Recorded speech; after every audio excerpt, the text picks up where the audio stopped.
उस नाम में तो वो ताकत है, बड़े बड़े कोडियों के दूर कर दिए, मुर्दों को जिसने जिंदा कर दिया, उनका क्या मुकाबला है। बेड़ियों से बंधे हुए, पानी में डाले हुए कबीर साहब जैसे संतों की बेड़ियों का पता नहीं चला कहाँ गई लोग की जंजीरें। आप सभी को राधा स्वामी। देखिए, जो आज का सत्संग का विषय है उसमें महाराज ने बताया कि अगर हम शुद्ध अन्न खाते हैं तो हमारे विचार किस तरह के शुद्ध हो जाते हैं, और अगर हम पवित्र नेक कमाई करते हैं तो उससे हमारा जीवन किस तरह सफल हो जाता है।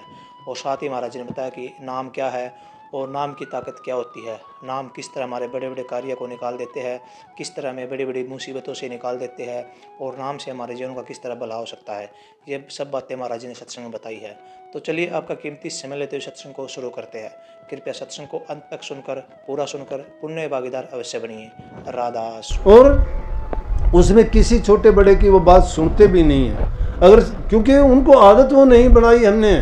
मैं सत्संगियों को कह दिया करता हूँ साफ तौर पे कि आप बूढ़े बुजुर्ग जो सत्संगों में आते हो, लेकिन बच्चों को साथ लेके नहीं आते, और बच्चों को साथ लेके आते हो तब भी ये गारंटी नहीं है कि बच्चे वो सुधर जाएंगे या सही रास्ते पे होंगे।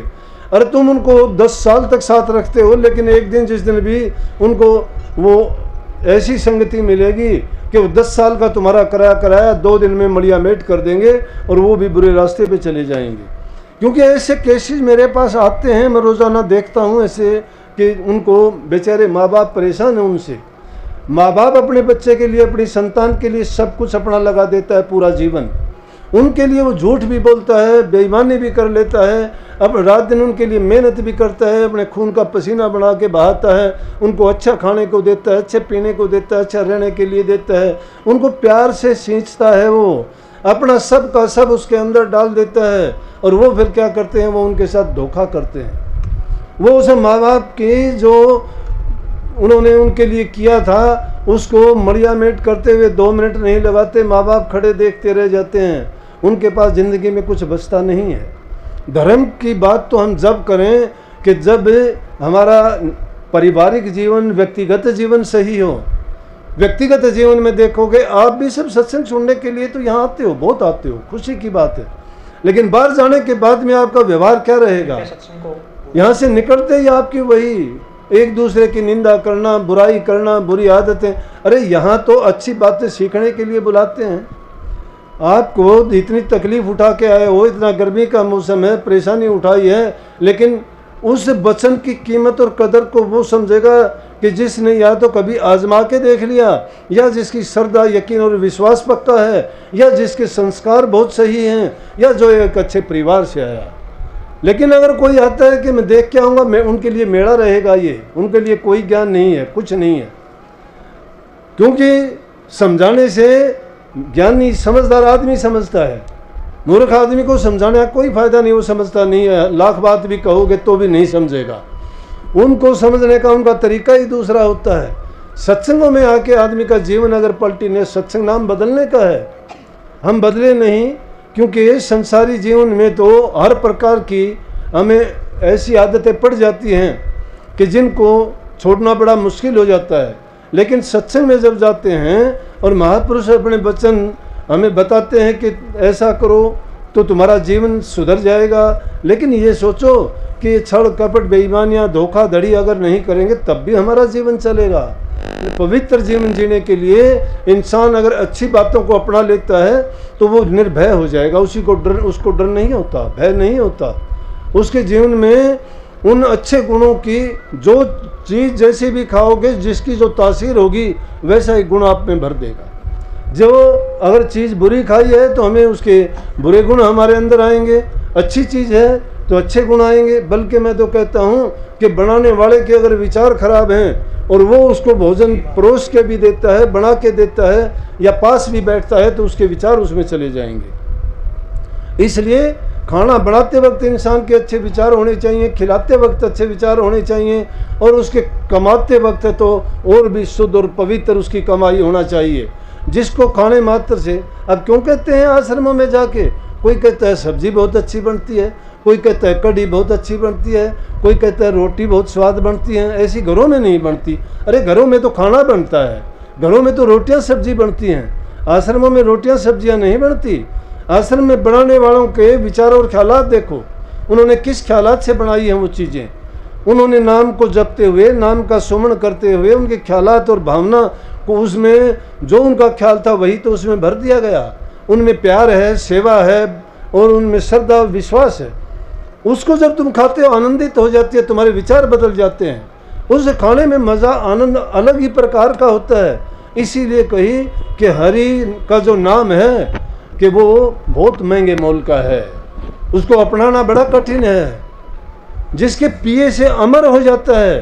अमर वो होता है जो कभी मरता नहीं है। मरता कौन है? जो जन्म लेता है। दुख किसको होता है? जो सुख चाहता है। सुख चाहने वालों को दुख होता है, जो सुख नहीं चाहता उसको दुख नहीं होता। जो जन्म लेगा वो मरेगा अवश्य, लेकिन नाम जो ले लेगा वो सदा के लिए अमर हो जाएगा, मरेगा नहीं। वो मरेगा क्यों नहीं? उसका जन्म मरण का रोग उससे कट जाता है। लेकिन वो नाम की दवाई ऐसे महंगे मोल की है। और उसकी तासीर क्या है? उसकी नाम की तासीर तो ऐसी है, जो जो तुम नाम की कमाई करते चले जाओगे तो उसको तो यूँ समझो जैसे किसी जंगल में आग लगा दी हमने। आग लगा दोगे तो घास फूस और जंगल को जलाता चलेगा, लेकिन पीछे पीछे अगर तुम देखोगे तो जो झाड़ी, झंखाड़ी, कांटेदार झाड़ियाँ जड़ी थी उनकी जगह दूसरी हरी हरी घास बहुत जल्दी वहाँ उत्पन्न होती है। इसी प्रकार से हमारे विषय विकार जो हमारे दिलों के अंदर भरे हुए हैं, सत्संगों में हम आके नाम की भक्ति करते हैं, सेवा करते हैं, और सेवा करते और भक्ति करते हुए जब हमारी बुराइयां धीरे धीरे करके निकलती चली जाती हैं, उस आग की तरह से हैं। कबीर साहब ने इस वाणी में ये बताया है कि उस आग की तरह से है। वो नाम उनको बुराइयों को मिटाता चला जाता है, और जो जो वो मिटती चली जाती हैं तो उसके पीछे पीछे हरी घास की तरह से वो अच्छे गुण हमारे अंदर पनपते हैं, प्रकट होते हैं। और अच्छे गुण जब आते हैं तो मन में प्रेम होता है, श्रद्धा होती है, शांति आती है, धैर्य आता है। ये चीज़ें जब इंसान के अंदर आ जाता है तो कभी किसी चीज़ के लिए छटपटाता नहीं है। छटपटाने वाला क्या करता है? बंदर की तरह हो जाता है वो तो। और बंदर क्या करता है? एक सुंदर बाग को भी बिगाड़ देता है। फलों को तोड़ के कच्चे पक्के फेंक देगा, टहनियों को तोड़ के इधर उधर तहस नहस कर देगा। इसलिए उसे बंदर की भांति बन जाता है ये मन भी हमारा। कही है कबीर साहब ने एक शब्द में कि बाग बिगाड़ा बांदरा, सभा बिगाड़ी कूर, और भक्ति बिगाड़ी लालची केसर कर दी धूर। बाग बिगाड़ा बांदरा, बांदरा अगर किसी अच्छे बाग में चला जाता है उसको बिगाड़ के रख देता है। बाग बिगाड़ा बांदरा, सभा बिगाड़ी कूर, अगर निकम्मा आदमी अच्छी सभा में भी चला जाएगा तो वो अच्छी बात नहीं कर सकता। या तो बुरा वचन बोलेगा, या किसी की तरफ बुराई से देखेगा, या कोई, क्योंकि उसकी खुराक निंदा करना है, चुगली करना है, बुराई करना है, धृष्टता है, पाप कर्म है। अब कई जगह हम ये हालत देखते हैं, संतों की भी ये हालत है। नाम गुरु का रखवाते हैं, कहते हैं कि हम गुरु हैं, संगत को उल्टा पाठ पढ़ाते हैं। बुराई की, महापुरुषों की बुराई करने वालों को कभी अच्छा हुआ है क्या? अरे कि आम आदमी की बुराई कर दे वो आदमी नहीं बचता है, और संतों की तो बुराई कर दे, उन महापुरुषों की जो बुराई करता उसको तो नरकों में ठोट नहीं मिलती। लेकिन संत उस निंदा को बुरा नहीं मानते। संत तो कहते हैं कि निंदो, मुझे निंदो, क्योंकि निंदा जैसी चौकीदार संतों के दरबार में कोई नहीं है। जो जो संतों की निंदा करते हैं वो इस प्रकार से है जिस प्रकार से गांव के बिस्टे को साफ करने के लिए सूअर होते हैं। वो संतों की निंदा और बुराई करते हैं। जिन लोगों के पास कुछ कहने के लिए नहीं होता वो दूसरे की बातों में टांग अड़ाते हैं, अड़चन पैदा करते हैं। उनके पास खुद का अच्छा करने के लिए नहीं है, वो बुरा करने के लिए ही पैदा हुए हैं, लेकिन उनको डबल सजा मिला करती है। जग में राजा प्रजा डांडर आ गए यमपुर तारी। जग में तो उसको राजा दंड देता है, जेल मिलती है, सजा मिलती है, पूरी दुनिया में बदनामी होती है, और आगे जब जाता है तो यमपुर में जाना पड़ता है, उसको नरकों के दुख और कष्ट भोगने पड़ते हैं। निंदा बहुत बुरी चीज़ है। निंदा करो तो अपनी माँ की किया करो ताकि उनके पापों को धो डालो। निंदा करो तो अपने पिता की किया करो ताकि उनके दुख दर्द तकलीफ और बुरे कर्मों को धो डालो। निंदा करो तो खुद की करो ताकि तुम्हारी सफाई हो सके। लेकिन बदनीयती ना रखो। जिस इंसान की नीयत गिर जाती है वो कभी भी, मैं कहता हूँ, उठ नहीं पाएगा, कभी नहीं उठेगा। गरीबी आ जाए, दुख आ जाए, तकलीफ आ जाए, परेशानी आ जाए, प्रभु के नाम के ओट सहारा जिसने लिया है, सच्चे मन से अगर तुम उनका सुमरण करते हो, चिंतन करते हो, ध्यान करते हो, याद रखते हो, तो वो नाम आपको सब कुछ देगा। क्योंकि नाम हर चीज से भरा हुआ है। जानते नहीं क्या, एक बार नारद जी घूमते घुमाते हुए द्वारिका में चले गए। द्वारिका में जाके जो कृष्ण की रानियां थी उनसे जाके देखा कि बड़ी हंसी खुशी से मस्ती में हैं, और वो जब बैठी थी तो नारद जी से कहने लगे कि नारद जी हमारा भी एक काम करो, क्योंकि वो मुनि थे, घूमते रहते थे और मुनियों में श्रेष्ठ मुनि थे नारद जी। सब उनकी इज्जत सम्मान करते थे, हर लोक में घूमते रहते थे, सबसे मिलते जुलते रहते थे। तो जब वो रानियाँ उस नारद जी को बैठा के कहने लगी कि नारद जी हमारे लिए एक काम आप करो, एक आशीर्वाद दो हमें। बोले कि हाँ। बोले कि ऐसा करो कि हमें हर जन्म में अगर पति मिले तो कृष्ण जी मिले, कि ये हमें आशीर्वाद दो। बोला कि ये आशीर्वाद तो दे दूंगा, लेकिन आप मुझे कृष्ण जी दे दो। ने बोला कि हाँ बेशक ले लो। ने बोला कृष्ण के बदले में दे दूंगा कि आपको हर जन्म में मिलेगा, लेकिन आप मुझे दे दो। बोले कि हाँ दे दिया। कृष्ण जी वहाँ बैठे हुए थे, थोड़ी देर में चलने लगे नारद जी। बोले कि उनको तो आशीर्वाद दे दिया कि ऐसा ही होगा, तुम्हें हर जन्म में मिलेंगे ये, जाओ। और उनको ले कहने लगे कृष्ण जी आओ चलिए। बोला कि कहाँ? बोला कि मैंने आपको ले लिया इनसे, इन्होंने दे दिया है आपको, अब तो हर जन्म में इनको मिलोगे, इस जन्म में तो मैं ले चला। वो बेचारी कहाँ तो हंसी थी, क्या आशीर्वाद लिया था, और उस देख के उनके तो सफ़ेद चेहरे पीले पड़ गए। कहने लगे जी हम ये क्या किया आपने, हमने तो जन्म जन्म में मांगा है कि जब भी जन्म हो हर जन्म में हमें यही पति मिले, और आप तो इसी जन्म में हमसे छीन के ले जा रहे हो, आगे क्या होगा? बोले कि भाई इसके लिए तुम अब क्या करो, तुमने वादा किया। बोले कि वादा तो किया था, लेकिन हम पर कृपा करो, दया करो। नारद जी कहने लगे भाई अगर रखना चाहते हो तो मैं इतना कर सकता हूँ कि इनके बराबर मुझे दौलत दे दो, मैं कृष्ण जी को छोड़ के चला जाऊँगा। दोबारा से खुश होगी। उन्होंने सोचा दौलत क्या मायने रखती है, हमारे पास हीरे जवाहरात हैं, सोने चांदी के बहुत गहने हैं, बड़े हमारे पास कीमती वस्त्र हैं जो हीरे जड़ित हैं। बोले कि हाँ होगी ये बात, कि कितना लगेगा इनके बराबर में। तो उन्होंने तराजू के एक पलड़े में कृष्ण जी को बैठा दिया और अपने सारे गहने ला ला के उस दूसरे छापे में रख दिए। तो दूसरे छापे में रखे तो छापा उठा ही नहीं। कृष्ण जी तो नीचे की तरफ बैठे रहे। सारी रानियों के गहने आगे, पूरी नगरी से जिनके थे सब इकट्ठा करके सबसे लेके कहने लगे आपको दे देंगे। सुनारों की दुकानों से हीरे जवाहरात के व्यापारियों सब कुछ ला के उसमें रख दिया, लेकिन वो टस से मस नहीं हुआ। वो बेचारी हैरान होगी, बहुत दुखी होकर कहने लेकिन नारद जी आप ही कोई उपाय बता सकते हो, हमारे बस की बात नहीं है। कहने लगे, जब ज़्यादा वो गिड़गिड़ाने लगी तो नारद जी को दया आई। कहने लगे भाई अच्छा एक काम करो, ने बोला कि इनसे बड़ा तो नाम बड़ा है, तुम तुलसी के पत्ते पर नाम लिख के और उसको इस छापे में रख दो, ये जो है कृष्ण जी के बराबर हो जाएगा। उन्होंने तुलसी के पत्ते पर नाम लिख के और रखा दूसरे छापे में, रखते ही वो तो नीचे की तरफ टिक गया। उन्होंने सारे गहने निकालने शुरू कर दिए, सारे के सारे गहने निकाल लिए। एक तुलसी का पत्ता उस छापे में टिका रहा, उसके बराबर में कृष्ण जी वहीं टंगे रहे, नीचे आए नहीं।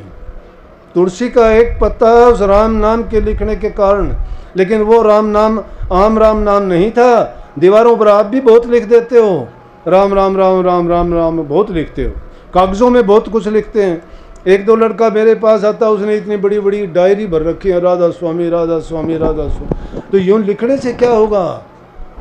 पढ़ पढ़ गड्डी लदियर पढ़ पढ़ भरिए खात, पढ़ पढ़ बेड़ी पाइए, पढ़ पढ़ रखिए साथ, पढ़िए जेते बरस बरस, पढ़िए जेते मास, पढ़िए जेती हारदार, पढ़िए जेते सांस, नानक लिखे एक गल और सब झक्खन झाक। कि तुम कितने भी पढ़ते जाओ, पढ़ पढ़ के गड्डी लद लो, चाहे पढ़ पढ़ के बेड़ी भर लो, समुद्री जहाजों को भर दो लिख लिख के, हर सांस सांस में पढ़ते चलो, क्या मिलेगा? लेकिन नानक साहब कहते हैं लेखे एक गल और सब झक्खन झाक, कि लेखे में तो एक ही चीज़ है, बाकी तो झक मारना है। झक्खन झाक का मतलब है कि बेकार मुंह का थूक बिलोना है, कुछ नहीं है। तो उन बिना बात की बातों में नहीं, जब मन की एकाग्रता करके सच्चे मन से निर्लेप निर्दोष और निष्पक्ष होके तुम किसी भी चीज़ की ओर से अपनी वृत्ति न रख के सिर्फ उसे नाम की तरफ, प्रभु की तरफ, गुरु की तरफ, उनकी आज्ञा और हुक्म की तरफ जब रखते हो, वो नाम कहलाता है। उस नाम में तो वो ताकत है, बड़े बड़े कोडियों के दूर कर दिए, मुर्दों को जिसने जिंदा कर दिया, उनका क्या मुकाबला है? बेड़ियों से बंधे हुए, पानी में डाले हुए कबीर साहब जैसे संतों की बेड़ियों का पता नहीं चला कहाँ गई लोग की जंजीरें। खूनी हाथियों के नीचे भी डाल दिए गए, लेकिन जब उसे नाम जपने वालों को देखा उन्होंने तो वो खूनी हाथी भी दूर हट गए, भूखे शेर भी उनसे देख के दूर भाग गए। क्यों? उस नाम में ताकत इतनी है, उसके सामने कोई भी चीज़ बड़ी नहीं, ताकतवर नहीं, भारी नहीं है, नाम के तुल्य कुछ नहीं है। नाम ऊंचे से ऊंचा है, सबसे ऊंचा। इसलिए एक तुलसी के पत्थर पर लिखा हुआ नाम उस छाबे में रखा रहा, वो नीचे से हिला तक नहीं, जमीन पे टिका रहा। इसलिए कहिए वो नाम ऐसी ताकत है कि जिसको जपने से जन्म जन्मांतर के हमारे पाप धुल जाते हैं। बड़े बड़े दोस्त, पापी, चोर, लुटेरे, ठग भी संत, महात्मा, फकीर बन जाते हैं। बड़े बड़े गरीब है, सहाय, उन कमज़ोर से कमज़ोर लोगों के पास भी वो ताकत जब आ जाती है, उनको संतोष, धैर्य और सब कुछ मिल जाता है। इस सत्संग को पूरा सुनने के लिए का बहुत बहुत धन्यवाद। हम आशा करते हैं आपने सत्संग को बड़ा ही ध्यान से सुना होगा। जैसा कि प्यारे भक्तों, आपने सत्संग में सुना कि महाराज ने बताया कि नाम की ताकत क्या होती है और नाम किस तरह हमारी बड़ी बड़ी समस्याओं को दूर कर देते हैं। नाम से हम किस तरह तर सकते हैं और नाम से हम किस तरह इस माया काल जंजाल से दूर हो सकते हैं। तो कृपया महाराज ने जो जो बातें बताई है उन बातों को आप फॉलो अवश्य कीजिए और उन बातों को अपने जीवन में अवश्य उतारिए और साथ ही हमेशा नाम का सुमिरन करते रहिए और अपने परिवार को भी कराते रहिए। और साथ ही अगर आपको सत्संग अच्छा लगा तो कमेंट बॉक्स में राधा स्वामी लिखकर पुण्य भागीदार अवश्य बनिए। मिलते हैं जल्दी एक और प्यारे सत्संग के साथ, तब तक के लिए राधा स्वामी।